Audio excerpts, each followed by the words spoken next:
আসসালামু আলাইকুম ওয়া রাহমাতুল্লাহি ওয়া বারাকাতুহু। প্রিয় শিক্ষার্থী, বর্ণমালা আদর্শ উচ্চ বিদ্যালয় কলেজের পক্ষ থেকে তোমাদেরকে অনলাইন ক্লাসে আন্তরিক অভিনন্দন।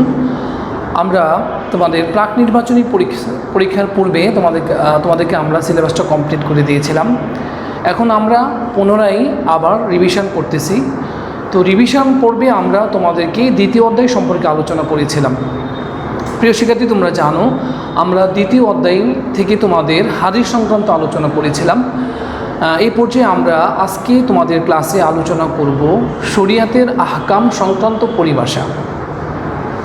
প্রিয় শিক্ষার্থী, তোমরা সকলেই আশা করি ভাষায় খুব ব্যস্ত রয়েছ, কারণ তোমাদের সামনে যে পরীক্ষা রয়েছে সেই পরীক্ষার সর্বোচ্চ প্রিপারেশনের জন্য তোমরা বাসায় মেইন বই থেকেই খুব গুরুত্ব সহকারে পাঠদান করতেছো, আর সেখান থেকেই তোমরা অনুধাবন জ্ঞানমূলক কোশ্চেনগুলি তোমরা বের করতেছো এবং পাঠদান করতেছো।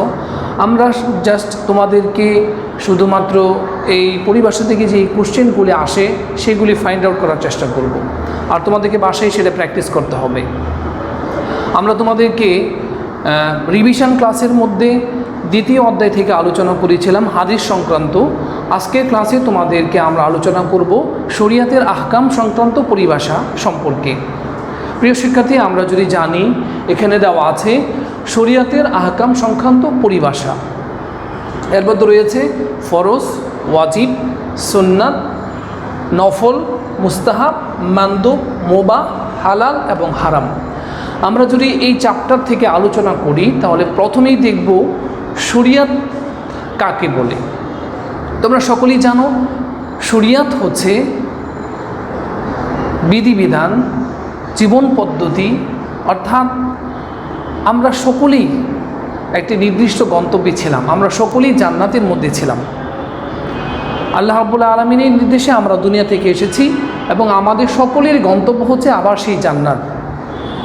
তো জান্নাতের মধ্যে কিভাবে আমরা যেতে পারি, সহজ যে রাস্তা রয়েছে, সোজা যে রাস্তা রয়েছে সেটা হচ্ছে শরিয়াত।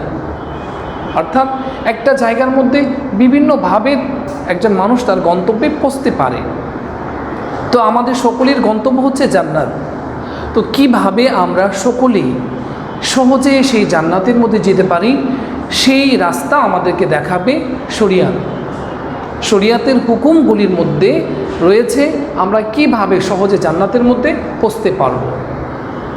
প্রিয় শিক্ষার্থী, তোমাদেরকে যদি বলি শরিয়াত হচ্ছে জীবন পদ্ধতি, অর্থাৎ এই জীবন পদ্ধতি এবং বিধিবিধান অনুসরণ করলে একজন মানুষ সহজেই সে তার গন্তব্য জান্নাতে যেতে পারবে।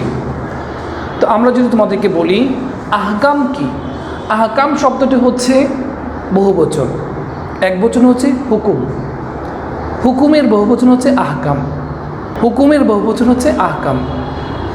তো আমরা যদি এই শরিয়াতের আহকাম সংক্রান্ত পরিভাষা তোমাদেরকে আলোচনা করি তাহলে আমরা দেখব এখানে রয়েছে এক নাম্বার হচ্ছে ফরজ, অর্থাৎ মহান আল্লাহ রাব্বুল আলামিন আমাদের জন্য কিছু বিধান দিয়েছেন। এক নাম্বার হচ্ছে ফরজ। এই ফরজ কাজগুলি অবশ্যই আমাদেরকে পালন করতে হবে। তো প্রিয় শিক্ষার্থী, আমরা যদি জানি ফরজ শব্দের অর্থ কী তাহলে আমরা এখানে দেখব ফরজ শব্দের অর্থ হচ্ছে অবশ্যই পালনীয়, অবশ্যই কর্তব্য, বা যেই কাজ শরিয়াত অবশ্যই পালন করতে বলেছেন এবং অবশ্যই আমাদেরকে পালন করতে হবে সেই সমস্ত বিধিবিধানগুলিকে ফরজ বলা হয়। এই ফরজ কাজগুলি যদি কেউ অস্বীকার করে তাহলে সে যেন কুফরি করল। যদি কেউ ফরজ কাজগুলি অস্বীকার করে তাহলে সে যেন কাফির হয়ে গেল। আর যদি এই ফরজ কাজগুলিকে কেউ অলসতার সাথে আদায় না করে তাহলে সে কঠিন গুনাহগার হবে, মারাত্মক গুনাহগার হবে।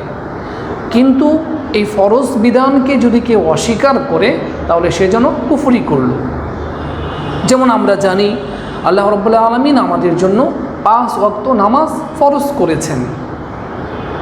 তো এই ফরজ নামাজ যদি কেউ অস্বীকার করে, নামাজকে আমি মানি না অস্বীকার করে, তাহলে সে যেন কুফরি করল। কারণ আল্লাহ রসুল বলেছেন মান তারাকা সালাতা মুতাআম্মিদান ফাকাদ কাফারা, যে ব্যক্তি ইচ্ছাকৃতভাবে ফরজ নামাজকে অস্বীকার করলো সেই জন্য কুফরি করল। কিন্তু আমাদের মধ্যে অনেকেই আছে যে আমরা অলসতার সাথে নামাজটা আদায় করি না। যেমন ফজরের নামাজ পড়ার জন্য হয়তো এত বেশি অলসতা আমাদের লাগে, সেই নামাজটা আমরা পড়তে চাই না, পড়ি না, অলসতার কারণে আমরা নামাজটা আদায় করি না। তাহলে সেই ব্যক্তি কি হবে? সেই ব্যক্তি কঠিন গুনাহগার হবে, বাট সে কাফের হবে না। কিন্তু সে যদি নামাজকে অস্বীকার করে তাহলে সে যেন কুফরি করলো। আর যদি সে অলসতার সাথে নামাজকে আদায় না করে তাহলে সে যেন অলসতার সাথে যদি আদায় না করে তাহলে সে যেন কঠিন গুনাহগার হবে। তো এরকম ফরজ অনেকগুলি বিধান আমাদের শরীয়তে দিয়েছেন। যেমন নামাজের কথা বলেছি, এরকম সাওমের কথা বলেছেন। আল্লাহ পাক আমাদের জন্য সাওম ফরজ করেছেন, কুতিবা আলাইকুমুস সিয়াম কামা কুতিবা আলাল্লাযীনা মিন ক্বাবলিকুম লাআল্লাকুম তাত্তাকুন। আমাদের জন্য শরীয়ত কিছু বিধান দিয়েছেন যেগুলো অবশ্যই করতে হবে এবং অবশ্যই পালন করতে হবে। এর মধ্যে আরেকটা রয়েছে সিয়াম, সাওমকে ফরজ করেছেন। এখন এই সাওম যদি কেউ অস্বীকার করে তাহলে সে যেন কুফরি করলো। আর যদি কেউ সাওমকে অলসতার সাথে আদায় না করে বা কোনো প্রবলেমের কারণে সে যদি রোজা রাখতে না পারে তাহলে সে কঠিন গুনাহগার হবে, বাট সে কাফের হবে না। তো আমরা যদি এই ফরজ সংক্রান্ত আলোচনা তোমাদেরকে করি আজকে, তাহলে আমরা এখানে দেখব ফরজ দুই প্রকার। এক প্রকার ফরজ হচ্ছে ফরজে আইন, আরেকটা ফরজ হচ্ছে ফরজে কিফায়া। প্রিয় শিক্ষার্থী, আমরা যদি জানি ফরজে আইন কাকে বলে, তাহলে আমরা দেখব ফরজে আইন হচ্ছে ইসলামী শরীয়তের পরিভাষায় যে সকল কাজগুলি একজন ব্যক্তি তার ব্যক্তিগতভাবেই আদায় করতে হবে। এই যে ফরজগুলি রয়েছে এগুলি হচ্ছে ফরজে আইন, অর্থাৎ যে সকল বিধানগুলি আল্লাহ রাব্বুল আলামিন একজন ব্যক্তিকে আদায় করতে হবে, অন্য কেউ আদায় করলে হবে না, সেটা হচ্ছে ফরজে আইন। যেমন 5 ওয়াক্ত সালাত আদায় করা, রমজান মাসে রোজা রাখা, সামর্থ্য থাকলে হাজ করা, জাকাতের সামর্থ্য থাকলে জাকাত দেওয়া, এই সমস্ত বিধানগুলিকে আল্লাহ তাআলা ফরজ করেছেন। তারপরে আরেক ধরনের ফরজ রয়েছে, সেটা হচ্ছে ফরজে কিফায়া। প্রিয় শিক্ষার্থী, আমরা যদি জানি ফরজে কিফায়া কাকে বলে, এই ধরনের কোশ্চেন তোমাদের বিভিন্ন পরীক্ষার মধ্যে আসে, বিশেষ করে আমাদের নির্বাচনী পরীক্ষার মধ্যে অনেকবার এসেছে যে ফরজে কিফায়া কাকে বলে, কোন কাজগুলি ফরজে কিফায়া, এই সংক্রান্ত আলোচনাও তোমাদের রয়েছে।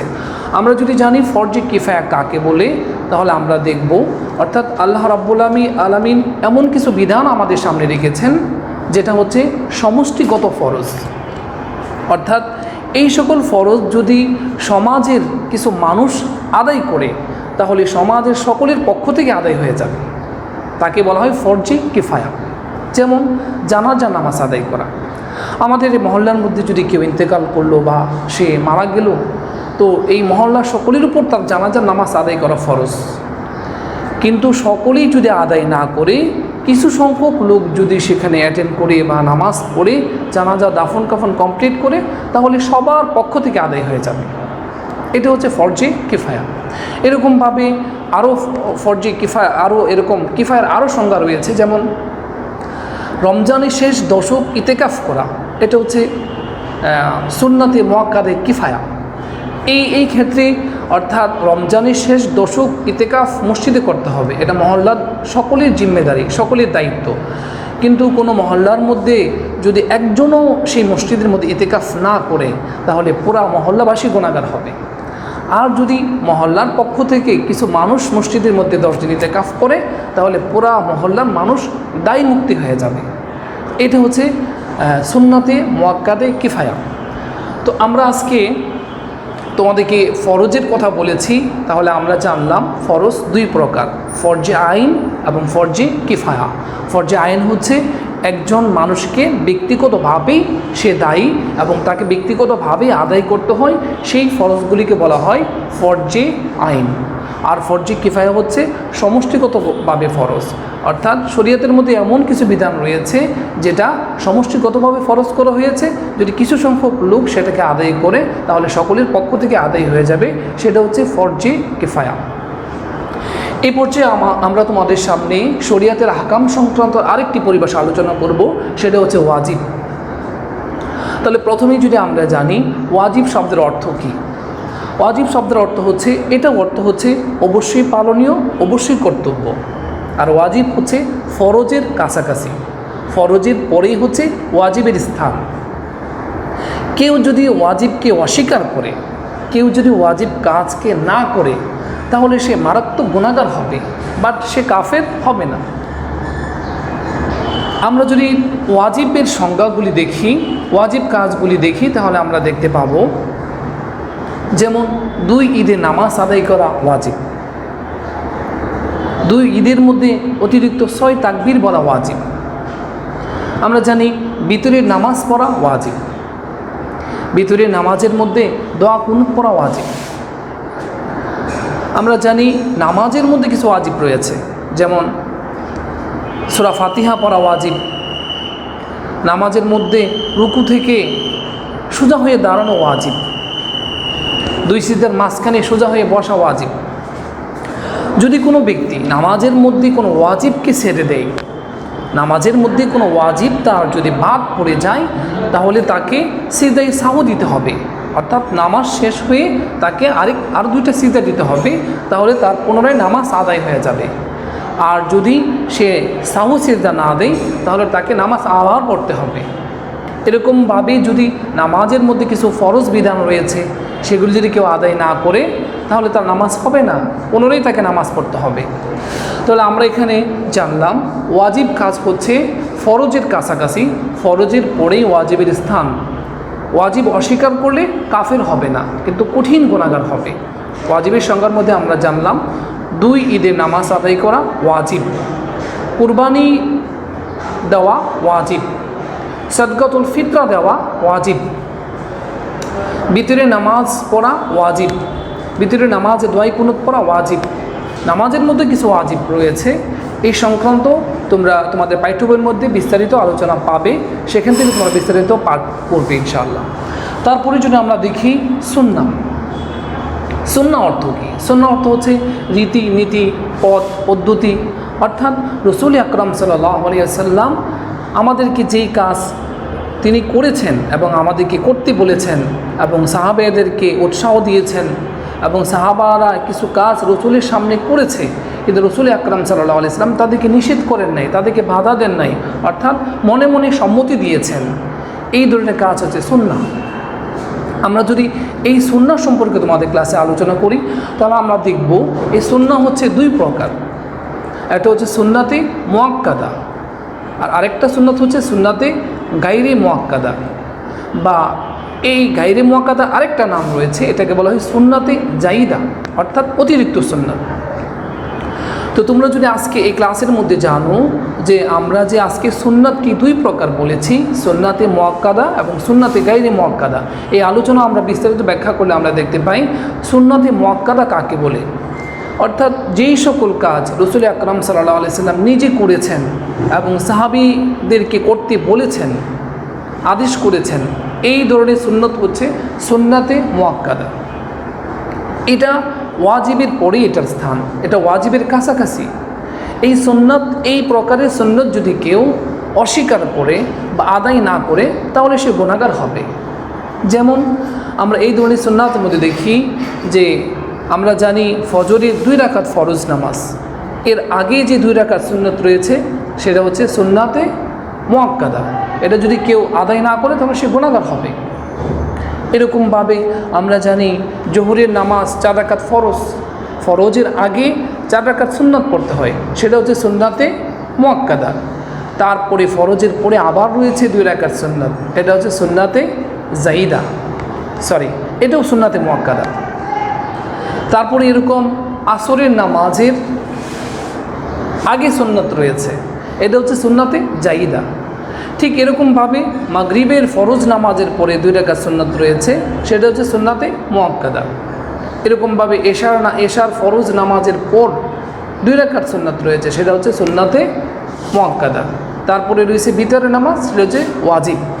তো প্রিয় শিক্ষার্থী, আমরা যদি আজকে ক্লাসে তোমাদেরকে বলি যে সুন্নতের যে প্রকার তোমাদেরকে বলেছি, তারপরে এখানে আমরা সুন্নাতে মুআক্কাদার সংজ্ঞা বলেছি, অর্থাৎ যেই সকল কাজ রসুল আকরাম সাল্লাল্লাহু আলাইহি সাল্লাম করেছেন এবং সাহাবীদেরকে করতে নির্দেশ দিয়েছেন, যদি কেউ আদায় না করে তাহলে সে কঠিন গুনাহগার হবে। এই ধরনের সুন্নাত হচ্ছে সুন্নাতে মুআক্কাদা। আমরা যদি সুন্নাতের আরেকটা প্রকার তোমাদেরকে আলোচনা করি, যে সুন্নাতে গায়রি মুআক্কাদা বা সুন্নাতে জাইদা কাকে বলে, তাহলে এই প্রকার সুন্নাত হচ্ছে রসুল আকরাম সাল্লাল্লাহু আলাইহি সাল্লাম যে সকল কাজ করেছেন, মাঝে মাঝে করেছেন এবং মাঝে মাঝে তিনি ছেড়েও দিয়েছেন, সাহাবায়ে কেরাম করেছেন এবং ছেড়েও দিয়েছেন। এই ধরনের সুন্নাত হচ্ছে সুন্নাতে জাইদা বা অতিরিক্ত সুন্নাত। এই সুন্নাতে জাইদার অপর নাম হচ্ছে সুন্নাতে গায়রি মুআক্কাদা। এই সুন্নাত যদি আমরা আদায় করি তাহলে অনেক নেকি এবং সওয়াব রয়েছে। আর যদি এই ধরনের সুন্নাত কেউ ছেড়ে দেয় তাহলে তার গুনাহ হবে না। আদায় করলে সওয়াব রয়েছে, ছেড়ে দিলে গুনাহ হবে না। যেরকম আসরের নামাজ, আসরের ফরজ নামাজ এর আগে 4 রাকাত সুন্নাত যদি কেউ পড়ে তাহলে তার অনেক সওয়াব রয়েছে। এরকম এশার ফরজ নামাজের আগে পূর্বে 4 রাকাত সুন্নাত যদি কেউ আদায় করে তাহলে সে অনেক সওয়াব পাবে। এই সুন্নাতগুলি হচ্ছে সুন্নাতে জাইদা বা সুন্নাতে গায়রি মুআক্কাদা। আমরা সকলেই এই সুন্নাতগুলি অনুসরণ করব। আল্লাহ তাআলা আমাদের সকলকে এই সুন্নাহগুলি অনুসরণ করার তৌফিক দান করুন। তারপরে যে শরীয়তের হাকাম সংক্রান্ত পরিভাষা রয়েছে সেটা হচ্ছে নফল, মুস্তাহাব, মুবাহ। নফল হচ্ছে অর্থাৎ যেই কাজগুলি করলে সওয়াব রয়েছে, না করলে কোনো গুনাহ নেই, এই ধরনের কাজ হচ্ছে নফল। এই নফলের আরেকটা নাম হচ্ছে মুস্তাহাব, আরেকটা নাম হচ্ছে মানদুব।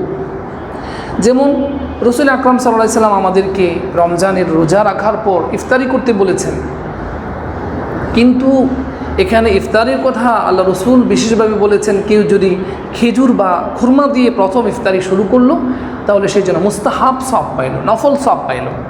কিন্তু কেউ এত বেশি ক্লান্ত যে সে খেজুর খাওয়া বা খুরমা খাওয়ার তার খুব মন চাইতেছে না, সে পানি খেয়ে ইফতারি করবে, তাহলেও তার আদায় হয়ে যাবে। বাট সে যদি প্রথমেই খেজুর বা খুরমা দিয়ে শুরু করে তাহলে এটা হবে মুস্তাহাব, এটা মুস্তাহাব সওয়াব রয়েছে।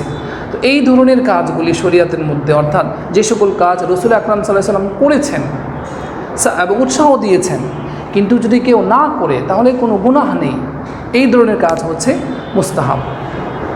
মুস্তাহাবের আরেকটা নাম হচ্ছে নফল, আরেকটা নাম হচ্ছে মানদুব। এই তিনটা কিন্তু একই পর্যায়ে। তো প্রিয় শিক্ষার্থী, তোমাদের এই আহকাম সংক্রান্ত পরিভাষার মধ্যে আরেকটা আলোচনা আছে, অর্থাৎ শরীয়তের মধ্যে এমন কিছু কাজ রয়েছে যেই কাজগুলি যদি কেউ পালন করে, যদি কেউ করে থাকে তাহলে তার গুনাহ হবে না, আর যদি সে না করে তাহলে তার গুনাহ হবে না। অর্থাৎ শরীয়তের মধ্যে এমন কিছু কাজ রয়েছে যেই কাজগুলি পালন করলে কোনো সওয়াব নেই, এবং এগুলি যদি ছেড়ে দেওয়া হয় না করে তাহলে তার কোনো গুনাহ হবে না। এই ধরনের কাজ হচ্ছে মুবাহ, মুবাহ কাজ। মুবাহ কাজ করলে কোনো সওয়াব নেই, না করলে কোনো গুনাহ নেই। এই আহকাম সংক্রান্ত পরিভাষার মধ্যে মুবাহ। যেমন মুবাহ কাকে বলে, যেমন পান খাওয়া। কেউ যদি পান খায় তাহলে তার কোনো সওয়াব নেই, আর যদি কেউ না খায় তাহলে তার গুনাহ নেই। এই ধরনের কাজগুলি রয়েছে শরীয়তের মধ্যে। আরেকটা প্রকার রয়েছে খুব ইম্পর্টেন্ট, যেমন হালাল এবং হারাম। শরীয়তের মধ্যে কিছু পরিভাষা রয়েছে। আল্লাহ তাআলা কিছু জিনিস আমাদের জন্য হালাল করেছেন, যেটা আমাদের জন্য সামগ্রিকভাবে উপকার রয়েছে, সেগুলি হালাল করেছেন। আর যে কাজগুলির মধ্যে আমাদের জন্য কষ্ট রয়েছে, আমাদের জন্য অকল্যাণ রয়েছে, সেই কাজগুলি আল্লাহ তাআলা আমাদের জন্য হারাম করেছেন। তো প্রিয় শিক্ষার্থী, এর পরের ক্লাসে আমরা তোমাদেরকে শরীয়তের হালাল এবং হারাম সম্পর্কে বিস্তারিত আলোচনা করব।